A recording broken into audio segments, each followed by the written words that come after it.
Yeah, you could be the greatest, you could be the best. You could be the King Kong banging on your chest. You could beat the world, you could beat the war.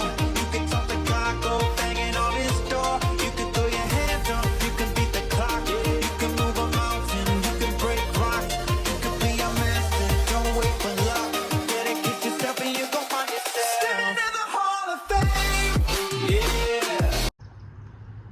What is up, guys? Thanks for tuning in. Today we're going to be working on the RsX. This is going to be compatible with any RsX from 2002 to 2005, 2006, if I'm not mistaken. So basically what happened here is I got into a little accident, and when it got hit, the bottom of the radiator support went down. So I'm gonna see if I can have to fix that. I'm gonna have to bang it in and see if I can fix it to get it to sit correctly, because as you can see, AC condenser is out, the radiator is leaking. You can see it's busted. You can take a look right there. Look at that, the whole pillar came right off. So I'm gonna need a new condenser as well as a radiator, but for now I have the new radiator, so I'm going to put that one in. It's actually out of an 8th gen Civic, so it's going to be slightly different, but you could just tell by this radiator. Just look at it. It's got spider cracks. So eventually this thing was either going to explode or crack or whatever it was going to do. It was going to do pretty soon, so I'm glad that I'm doing it now. That way I don't have to do it later while I'm stuck on the road. So it's bound to happen. So yeah, let's go ahead and take this out. This is very easy. Just take off your bumper. If you got your clips and everything, take them off. We got two 10 millimeters here, which actually hold the radiator in place. As you can see, it's been shifted. And don't forget your 10 millimeters on the side, and then you can just pop that out. So with that said, let me go ahead and remove this T as well, also 10 millimeters, and then this should be able to come out. I believe there's one on the bottom, but the previous owner that had the car, as always, they didn't connect it, because you could see it was replaced. Different color. That's a silver. That's like a champagne tan color. So yeah, let's jump into it. All right, so with the 10 millimeters out over here, now you can remove this whole T. You can disconnect the hood latch if you'd like. If not, just swing it aside like I did. No need to disconnect it.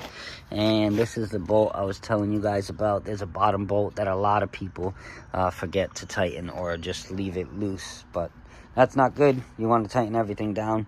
So let's continue here, and I'm going to start removing the hoses and the connectors. Speaking of connectors, this connector is connected to your security hood latch feature, so make sure that you connect it. That way your alarm works. If not, it's going to think your hood's open. So disconnect it to take it off, and when you reinstall it, connect this back up. So there's going to be two fan wires we're going to want to disconnect. So disconnect those, and then disconnect the top hose as well as the bottom hose over here. All right, guys, we got the radiator out, and it's safe to say this car has 128K. This is an original OEM Honda radiator. You can see this thing is long overdue to be replaced. You can see that this is taken a beating, and this is what caused the failure over here. That right there. And yeah, that's no good, so we're gonna have to go ahead and replace it. I think there was, yeah, a crack down here as well. Well, we don't have to worry about that anymore, because out with the old and in with the new. So you're just gonna have to take out these 10 millimeter bolts where the condenser sits in. So it sits in right here, 110, and then another. You'll be able to pull this forward. I'm gonna take this out because this one's no good due to my accident. And then you can kind of do it in the same direction, give it at a 45-degree angle, and pull it out right here. And as always, disconnect your fans. Here you have your coolant temp sensor, your fan sensor, and then there was another one right here, another fan sensor. So let's go ahead and put in the 8th gen radiator. Alright, so we have the radiator out. Now it's time to swap. But the 8th gen temperature sensor is smaller, and it also is a different connector. So I'm gonna have to put that in, because I was going to use the RsX one, but as you can see, it's a lot larger. So that is not gonna work. It's huge, and the connector is kind of like a VTEC connector. So I can't use that. So what I'll do is a good old Honda trick. You get a paper clip and you stick it in to the connector that goes to the engine coolant temp sensor. And that's what I did there. This is a temporary fix for now, but what happens is once you turn the ignition on, you'll hear your fans kick on. But once you shut off the car, the fans will shut off as well. So let's go ahead and put this in and see if we have any issues, which I don't believe so.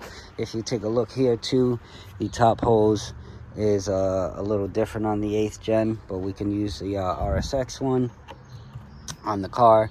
And this one, you can see the lower hose is on the right as opposed to the RsX, which is on the left. But if you look at it, they almost identically stop in the same spot. So this should reach the thermostat housing, which is located right here. So let's see if this works. I was told it was, so let's go ahead and do it. Alright guys, so for me to fit that 8th gen radiator into the RsX, you can see right here, I need to cut these spots, so that way the radiator sits flush, because right now this side is kinked up, almost like a 45-degree angle. And then the other side, you have to cut this out too, because the radiator fans, they don't give you the gap that the RsX fans give you for this middle T bracket. So you're gonna have to cut a little bit off. You can see there, I did it under that hole, and under that hole I'm going to cut that out. That way this can sit inside the middle of the radiator fans. So I'll do, also you have to do that. So that's in response to these. So you do that, and then the same, I'll do the same over here on this side. Alright guys, so the 8th gen radiator is in, and then I'm going to recommend you don't do this unless you just have some extra spare parts and you're willing to do the work. But I would just get an RsX radiator. It does not work as well as I thought it would, but it is functional. So you can see the brackets won't work because the RsX ones go lower. So this is actually a little bit higher, so it's not going to work. As you can see, like I said before, you have to cut that so the hoses fit through on each side. You can see this, I just zip tied it down because it sits a little bit higher, but I don't want to drill it in because it'll cause too much tension, so it's just zip tied for now because I am going to get the RsX radiator. But with that said, you can go ahead and put the 8th gen radiator in. It's a little tough. You'll have to cut the curve at the end of that bottom hose that goes right underneath the intake manifold down here. But other than that, it does work. It is functional, and it should do the job for me until I can get the right radiator, which is the RsX radiator. This is an 8th gen Civic radiator, and I don't recommend swapping it, but if you have a spare 8th gen radiator and you don't have to buy it, hey, if you can do the little bit of modifications, why not? I'm going to end up changing this T radiator support because, like I said, I cut here, but this one is kind of messed up anyway, so I want to replace it. So I really wasn't too concerned about it. But other than that, that is how you do it, and it does work. So that's a good thing. Let me fire it up. It's a manual. Press the clutch pedal in. I already turned it on earlier and filled it up with coolant and burped all the air bubbles out, so it seems to be idling good. Sometimes you get that idle surge. It's not surging, so that's good. Got 128K. Thing runs good. There are no issues. You can see she's starting to warm up a little bit. Check engine light is on for the skunk tube cat exhaust. Alright guys, that is it for today. Thanks for tuning in, checking on the RsX.